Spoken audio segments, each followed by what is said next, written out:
बिस्मिल्लाहिर्रहमानिर्रहीम। अस्सलामु अलैकुम वरहमतुल्लाहि वबरकातुहू। आज का सबक हम इंशाअल्लाहुल अज़ीज़ इक़लाब और नून क़ुतनी का पढ़ेंगे। ख़ा ज़बर ख़बा या ज़ेर बी रा दो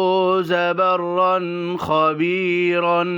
बा ज़बर बसाद या ज़ेर सी रा दो ज़बर रन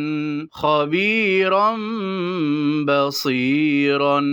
خا زبر خبا يا زير بيرا دو زبر رن خبيرا با زبر بصاد يا زير صيرا دو زبر رن خبيرا بصيرا راجيم زبر رجعين دو پیشعن رجع با زبر بعين يا زير عيدال دو پیشدن رجع بعيد راجيم زبر رجعين دو پیشعن رجع با زبر بعين يا زير عيدال دو پیشدن رجع بعيد نون فزبر نفسين دو پیرسون بازر بميم ألف زبر ما نفس بما نون فزبر نفسين دو پیرسون بازر بميم ألف زبر ما نفس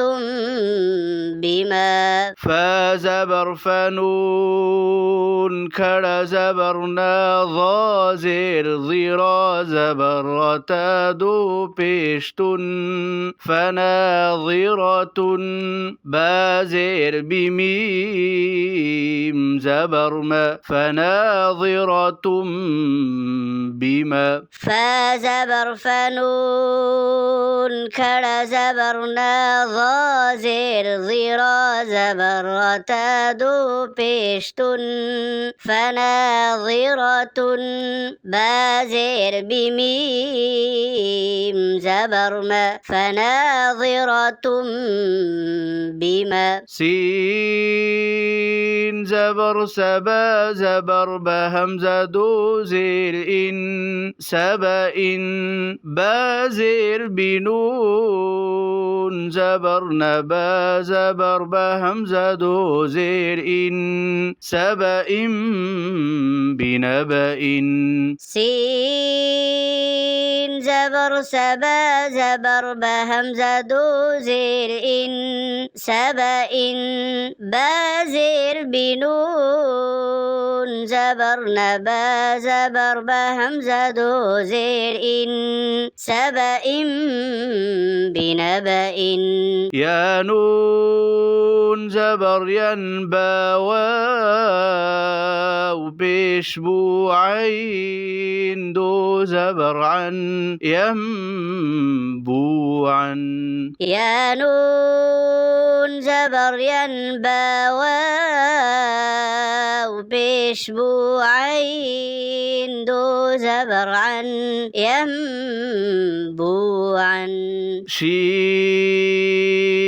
يا زبر شي همزة دو زبر أن نون تازر نتا زبر تخا زبر خذال زبر ذا شيئا اتخذ شين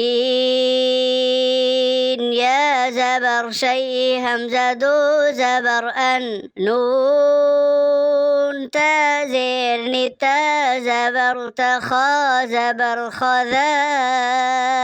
زبر ذا شيئا اتخذ نون واو पेश नूह पेश हु नूह नून बाजेर निब नून जबर नहा उल्टा पेश हु नूह निबनहु नून